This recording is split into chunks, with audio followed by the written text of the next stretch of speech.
നമസ്കാരം. PV. Anwar MLA എന്തു ഭാവിച്ചാണ്, എന്തൊക്കെയാണ് അദ്ദേഹം വിളിച്ചു പറഞ്ഞുകൊണ്ടിരിക്കുന്നത്? എല്ലാവരും ചോദിക്കുന്ന ചോദ്യമാണ്. അദ്ദേഹത്തിൻ്റെ അഭിമുഖം വന്നുകൊണ്ടിരിക്കുന്ന ചാനലുകളുടെ അടിയിലെ കമൻറ്റ് ബോക്സ് നോക്കിയാൽ അറിയാം അൻവറിന് കേരളീയ സമൂഹം കൊടുക്കുന്ന വില എന്താണെന്ന്. ഞാൻ ഈ വിഷയത്തിൽ 2 വീഡിയോ ആണ് ഇന്ന് ചെയ്യുന്നത്. രണ്ടാമത്തെ വീഡിയോയിലാണ് അൻവറിൻ്റെ ലക്ഷ്യം എന്താണെന്ന് വിശദീകരിക്കുന്നത്. ആദ്യത്തെ വീഡിയോയിൽ എൻ്റെ സന്തോഷം പ്രകടിപ്പിക്കുക എന്ന ലക്ഷ്യമാണ് പ്രധാനമായുള്ളത്. അൻവർ പറയുന്ന പ്രധാനപ്പെട്ട കാര്യം കേരളത്തിലെ ആഭ്യന്തര വകുപ്പ് കുത്തഴിഞ്ഞതാണ് എന്നാണ്. ആഭ്യന്തര വകുപ്പിന് തലവനില്ല, ആഭ്യന്തരമന്ത്രിയെ കാൽക്കാശിന് കൊള്ളില്ല, പോലീസിന് തോന്നിയതുപോലെയൊക്കെ ചെയ്യാം, കേരളത്തിൻ്റെ അന്തസ്സില്ലാതാക്കിയിരിക്കുന്നു, ക്രമസമാധാനം തകർന്നിരിക്കുന്നു, കേരളത്തിലെ പോലീസിന് ആർക്കെതിരെയും എന്തും ചെയ്യാം, എന്ത് കള്ളക്കേസും എടുക്കാം, എന്ത് പിടിച്ചു പറയും നടത്തും, അങ്ങനെ കേരള പോലീസിൻ്റെ ആത്മാഭിമാനം നഷ്ടപ്പെട്ടിരിക്കുന്നു എന്ന് അൻവർ പറയുന്നു. ഈ അൻവർ പറയുന്നത് ശരിയാണ്. ഞാൻ അൻവറിനോട് പൂർണ്ണമായും യോജിക്കുന്നു. കാരണം കേരള പോലീസിന് ഇപ്പോഴത്തെ അവസ്ഥ സമാനതകളില്ലാത്തതാണ്. ഇത്തരമൊരു ദുരവസ്ഥ കേരള പോലീസിന് ഇതിനു മുമ്പ് ഉണ്ടായിട്ടില്ല. ഇന്ത്യയിൽ ഒരു സംസ്ഥാനത്തും ഒരു പോലീസിനും ഉണ്ടായിട്ടില്ല. ആത്മാഭിമാനത്തോടെ ആർക്കും പണിയെടുക്കാൻ കഴിയില്ല. കള്ളക്കേസുകൾ രജിസ്റ്റർ ചെയ്യുക, കള്ളക്കേസുകൾ എടുത്തുകൊണ്ട് രാഷ്ട്രീയ പ്രതികാരം തീർക്കുക, എല്ലാ തരത്തിലും നീതി നിഷേധിക്കുക എന്നത് മാത്രമാണ് കേരള പോലീസിൻ്റെ ഇപ്പോഴത്തെ അവസ്ഥ. അതുകൊണ്ടാണ് പോലീസുകാർ കൂട്ടത്തോടെ തൂങ്ങി മരിക്കുന്നതും പണി ഉപേക്ഷിച്ചു പോകുന്നതും. ഇക്കാര്യം കഴിഞ്ഞ കുറേ കാലമായി ഞാൻ പറഞ്ഞുകൊണ്ടിരിക്കുന്ന ഈ ആരോപണങ്ങൾ അതേപടി അൻവർ ആവർത്തിക്കുന്നു എന്ന് പറയുമ്പോൾ ഞാനല്ലേ ആഹ്ലാദിക്കേണ്ടത്? പോലീസിന്റെ മന്ത്രി എന്ന നിലയിൽ കേരളത്തെ പിണറായി വിജയൻ കുട്ടിച്ചോറാക്കിയിരിക്കുന്നു, നശിപ്പിച്ചിരിക്കുന്നു, കേരളത്തെ മുഴുവൻ നശിപ്പിച്ചിരിക്കുന്നു, പോലീസ് സേനയെ ഇല്ലാതാക്കിയിരിക്കുന്നു എന്ന് കഴിഞ്ഞ കുറേ കാലമായി ഞാൻ പറഞ്ഞുകൊണ്ടിരിക്കുന്ന കാര്യങ്ങൾ അതേപടി അൻവർ ആവർത്തിക്കുന്നു. കാൽക്കാശിന് ഗുണമില്ല പോലീസിനെ കൊണ്ട്, പോലീസിന്റെ പണി രാഷ്ട്രീയ വിടുപണിയാണ് എന്ന് ഞാൻ പറഞ്ഞത് അൻവർ ആവർത്തിക്കുമ്പോൾ എനിക്കാണ് ഏറ്റവും കൂടുതൽ ആഹ്ലാദമുള്ളത്. എന്ന് മാത്രമല്ല, അൻവർ അതീവ ഗൗരവമുള്ള ഒരു ആരോപണം ഉന്നയിക്കുന്നു. ആരോപണത്തിൽ അൻവർ പറയുന്നത് കേരള പോലീസിന്റെ സൂപ്പർ DGP ആയ MR അജിത് കുമാർ, പ്രത്യേകം ശ്രദ്ധിക്കണം, സൂപ്പർ DGP എന്ന പദവി കഴിഞ്ഞ കുറേ കാലമായി ഞാൻ ഉപയോഗിക്കുന്നുണ്ട്. DGP ഒരു പാവയാണ്. DGP അവിടെ ഇരിക്കുന്നു, അദ്ദേഹത്തിന് പ്രത്യേകിച്ച് ഒന്നും ചെയ്യാൻ കഴിയില്ല. ഇപ്പോഴത്തെ DGP മാത്രമല്ല, ഇതിനു മുമ്പത്തെ DGPയും രണ്ടാം പിണറായി സർക്കാർ അധികാരമേറ്റ അന്നു മുതൽ DGP പദവിയിലിരിക്കുന്നത് പാവകളെയാണ്. അനിൽകാന്ത് പാവയായിരുന്നു, ഇപ്പോൾ ഒരു സാഹിബ് ഇരിപ്പുണ്ട്, പാവയാണ്, ഒന്നും ചെയ്യാൻ കഴിയില്ല, എന്താണ് സംഭവിക്കുന്നത് അറിയില്ല. അത്രമാത്രം പാവകളെ കൊണ്ടിരുത്തി താഴെ ഒരാളെ ADGP ക്രമസമാധാന ചുമതല കൊടുത്തിട്ട് പോലീസിനെ കൺട്രോൾ ചെയ്യുന്നു, ഹൈജാക്ക് ചെയ്യും. ഞാൻ ഒരുപാട് തവണ പറഞ്ഞിട്ടുണ്ട്. MR അജിത് കുമാർ എന്ന പോലീസ് ഓഫീസർ, അദ്ദേഹം പോലീസിന്റെ സൂപ്പർ DGP ആണ്. അദ്ദേഹമാണ് കേരള പോലീസിനെ ഇത്രയും ഗതികെട്ട അവസ്ഥയിലേക്ക് കൊണ്ടുവന്നത്. അദ്ദേഹമാണ് ക്രമസമാധാന നില തകർത്തത്. അദ്ദേഹമാണ് കള്ളക്കേസുകൾ എടുക്കാൻ ചുക്കാൻ പിടിക്കുന്നത്.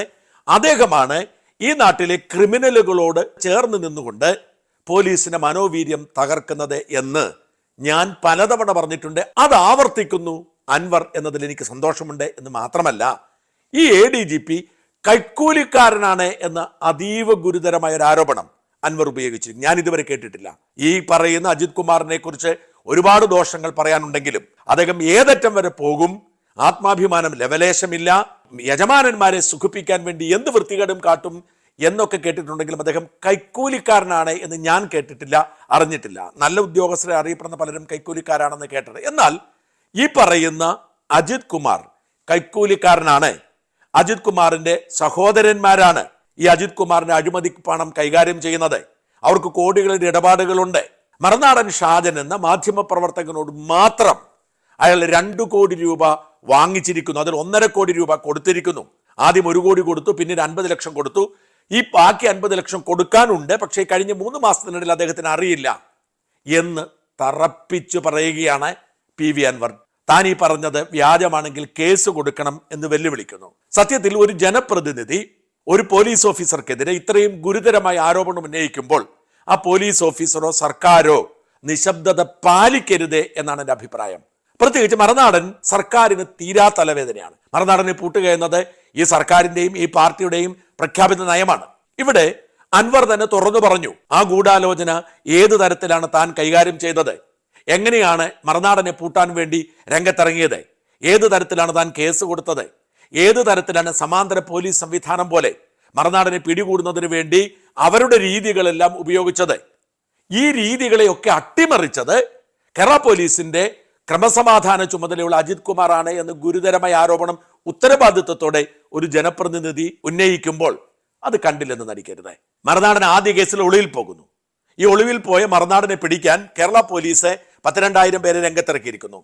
ആ 2,000 പേർക്കൊപ്പം അൻവർ തന്റേതായ സംവിധാനവും ഒരുക്കിയിരിക്കുന്നു എന്നാണ് തുറന്നു പറഞ്ഞിരിക്കുന്നത്. ആ ഗൂഢാലോചന വ്യക്തമായി പറഞ്ഞിരിക്കുന്നു. താൻ പോലീസുമായി കൃത്യമായി കമ്മ്യൂണിക്കേറ്റ് ചെയ്യുന്നു.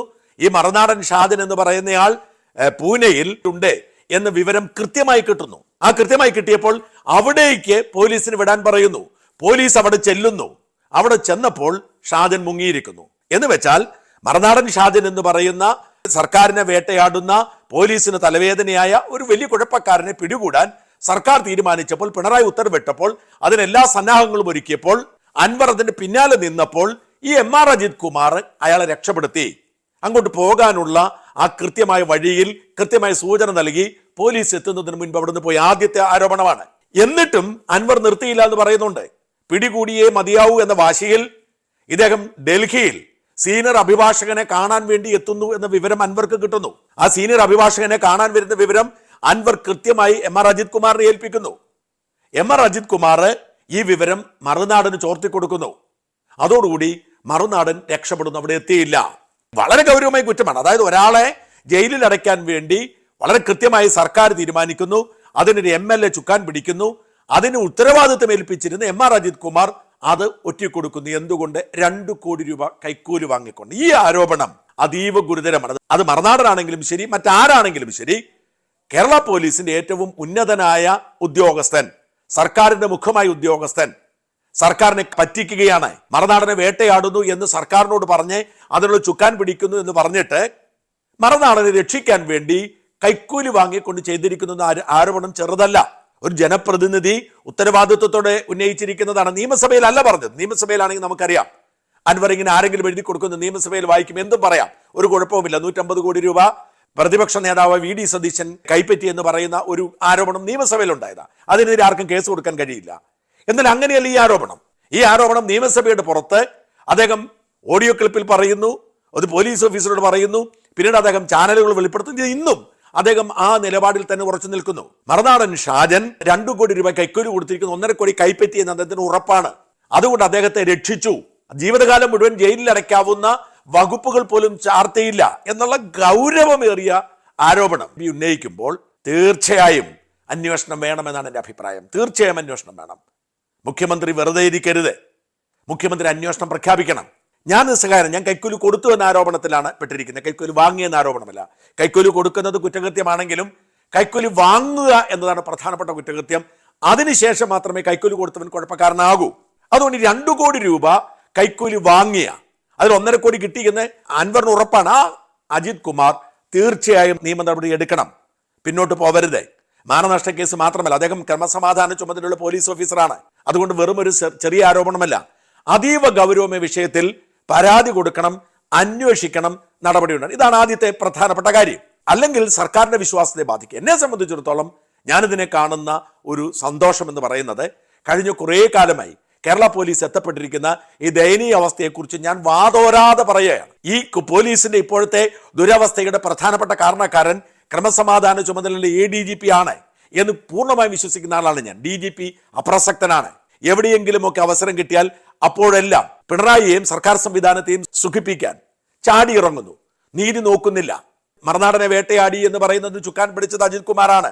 ഇതൊക്കെ കള്ളക്കേസുകളായിരുന്നു. ഈ കള്ളക്കേസുകൾ എടുത്ത് മറുനാടനെ നിശബ്ദനാക്കാൻ നടത്തിയ ആവേശം, അതുപോലെ സ്വപ്ന സുരേഷിനെതിരെ നടത്തിയ നീക്കങ്ങൾ, ഇതൊക്കെ അതീവ ഗൗരവമുള്ള വിഷയമാണെന്ന് മാത്രമല്ല, ഈ നാട്ടിൽ പോലീസ് സേനയുടെ മുഴുവൻ തകർന്നു പോയിരിക്കുന്ന ആത്മവിശ്വാസം, പോലീസുകാർ തൂങ്ങി മരിക്കുന്നു, പോലീസുകാർക്ക് ജീവിക്കാൻ കഴിയാത്ത സാഹചര്യം ഉണ്ടായിരിക്കുന്നു, പോലീസുകാർക്ക് ജോലിഭാരം കൂടിയിരിക്കുന്നു, പോലീസ് ഉദ്യോഗസ്ഥന്മാർ പണി ഉപേക്ഷിച്ചിട്ട് പോകുന്നു. ഇങ്ങനെ ആത്മാഭിമാനം നഷ്ടപ്പെട്ട ഒരു സേനയെ വാർത്തെടുത്തത് അജിത് കുമാറാണ് എന്ന് വിശ്വസിക്കുകയും ഉറക്കെ പറഞ്ഞുകൊണ്ടിരിക്കുകയും ചെയ്യുന്ന ആളാണ് ഞാൻ. അത് ആവർത്തിക്കുകയാണ് അൻവർ. അൻവറിനെ പോലെ ഒരു ഭരണകക്ഷി MLA തന്റെ സർക്കാരിനെതിരെ, താൻ ഭരിക്കുന്ന കാലത്തെ പോലീസിനെതിരെ ഇത്രയും വലിയ വെളിപ്പെടുത്തലുകൾ നടത്തുമ്പോൾ ആ വെളിപ്പെടുത്തലിനെ നിസ്സാരമായി കരുതിക്കൂടാ. സർക്കാരിന് മറച്ചു വയ്ക്കാനൊന്നുമില്ലെങ്കിൽ ADGP MR അജിത് കുമാറിനെ കൈക്കൂലി വാങ്ങിയിട്ടില്ല എന്ന് ഉറപ്പുണ്ടെങ്കിൽ അദ്ദേഹം നടപടിയുമായി പോകണം. അങ്ങനെ മുമ്പോട്ട് പോകുന്നില്ലെങ്കിൽ അതിനർത്ഥം കൈക്കൂലി വാങ്ങിയെന്ന് തന്നെയാണ്. പ്രത്യേകിച്ച് മറുനാടനെ പോലെ ഒരാളെ രക്ഷിക്കുന്നതിന് വേണ്ടി കൈക്കൂലി വാങ്ങിയാൽ അത് പാർട്ടിക്കെതിരാണ്, സർക്കാരിനെതിരാണ്, ആഭ്യന്തരമന്ത്രിക്കെതിരാണ്, സംവിധാനങ്ങൾക്കെതിരാണ്. കാരണം മറുനാടൻ നിരന്തരമായി സർക്കാരിനെ വിമർശിച്ചുകൊണ്ടിരിക്കുന്നു, നിരന്തരമായി. അത് ഇതുവരെ നിർത്തിയിട്ടില്ല. ഈ കൈക്കൂലി ഇടപാട് നടത്തിയെന്ന് കരുതുക, എന്നിട്ടും തണുത്തിട്ടില്ല. അതായത് മറുനാടനോട് കൈക്കൂലി അജിത് കുമാർ വാങ്ങുമ്പോൾ മിനിമം ഒരു കണ്ടീഷൻ വെക്കണമായിരുന്നു, നിങ്ങൾ സർക്കാരിനെ വിമർശിക്കരുത്. അതും ചെയ്തിട്ടില്ല.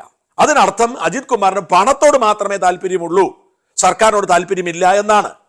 അതുകൊണ്ട് എം.ആർ. അജിത് കുമാർ ഇതിനെ ഗൗരവമായി എടുക്കും. ആത്മാർത്ഥത തെളിയിക്കണമെങ്കിൽ, സത്യസന്ധനാണെന്ന് തെളിയിക്കണമെങ്കിൽ ഇത് ഗൗരവമായി എടുക്കണം. ഗൗരവമായി എടുത്തേ മതിയാവൂ. കാരണം ഗുരുതരമായ ഒരു ആരോപണവുമായി ഒരു MLA രംഗത്ത് വരുമ്പോൾ, അത് ഭരണകക്ഷി MLA രംഗത്ത് വരുമ്പോൾ തീർച്ചയായും ഇതൊക്കെ അന്വേഷിക്കുക തന്നെ വേണം. ഏത് അന്വേഷണത്തോടും സഹകരിക്കാൻ സന്തോഷമുള്ള ആളാണ് ഞാൻ. ഒരു കാര്യം ശ്രദ്ധിക്കണം, കഴിഞ്ഞ ഒരു വർഷത്തിലധികമായി പൂർണ്ണമായും പോലീസ് നിരീക്ഷണത്തിലാണ് മറുനാടൻ. എല്ലാ ഇടപാടുകളും പരിശോധിച്ചിട്ടുണ്ട്. ബാങ്ക് അക്കൗണ്ടുകൾ ഏതാണ്ട് 6 മാസത്തോളം മരവിപ്പിച്ചിരുന്നു. മറുനാടന്റെ മുഴുവൻ കമ്പ്യൂട്ടറും ജീവനക്കാരുടെ വീട്ടിലെ മൊബൈൽ ഫോണുകൾ പോലും കൊണ്ടുപോയിട്ടുണ്ട്. ഇതൊന്നും ഇതുവരെ തിരിച്ചു കിട്ടിയിട്ടില്ല. തിരിച്ചു കിട്ടിയത് ഉപയോഗിക്കാൻ കഴിയുന്നില്ല. ഇത്തരമൊരു സാഹചര്യത്തിൽ ഉത്തരവാദിത്വത്തോടെ ഒരു ജനപ്രതിനിധി ഇത്രയും വലിയൊരു ആരോപണം ഉന്നയിക്കുമ്പോൾ ആരോപണത്തോട് മുഖം തിരിഞ്ഞ് നിൽക്കരുത്. അത് അൻവറാണ്, എന്ത് പറയട്ടെ എന്ന് കരുതരുത്. ഈ ആരോപണങ്ങൾ അന്വേഷിക്കണം, കേസ് രജിസ്റ്റർ ചെയ്ത് അന്വേഷിക്കണം. പറ്റുമെങ്കിൽ അജിത് കുമാറിനെ 1-ാം പ്രതിയും എന്നെ 2-ാം പ്രതിയുമാക്കി കേസെടുക്കണം. അന്വേഷിച്ചിട്ട് നമുക്ക് കാര്യങ്ങൾ കണ്ടെത്താൻ. എന്തായാലും ഒരു കാര്യത്തിൽ എനിക്ക് സന്തോഷമുണ്ട്. കേരള പോലീസിനെ കുറിച്ച് ഞാൻ കഴിഞ്ഞ കുറേ കാലമായി പറഞ്ഞുകൊണ്ടിരിക്കുന്നതെല്ലാം സത്യമാണ്. മറുനാടനെ പൂട്ടിക്കെട്ടുന്നതിന് വേണ്ടി സർക്കാർ അൻവറിന്റെ നേതൃത്വത്തിൽ ഗൂഢാലോചന നടത്തിയെന്നത് സത്യമാണ്. ഇതിന്റെ തെളിവുകൾ പുറത്തു വന്നിരിക്കുന്നതിൽ സന്തോഷമുണ്ട്. ഇവിടെ നിർത്തരുത്. ആരോപണം ഗൗരവമായി മുമ്പോട്ട് കൊണ്ടുപോകണമെന്നാണ് അപേക്ഷ.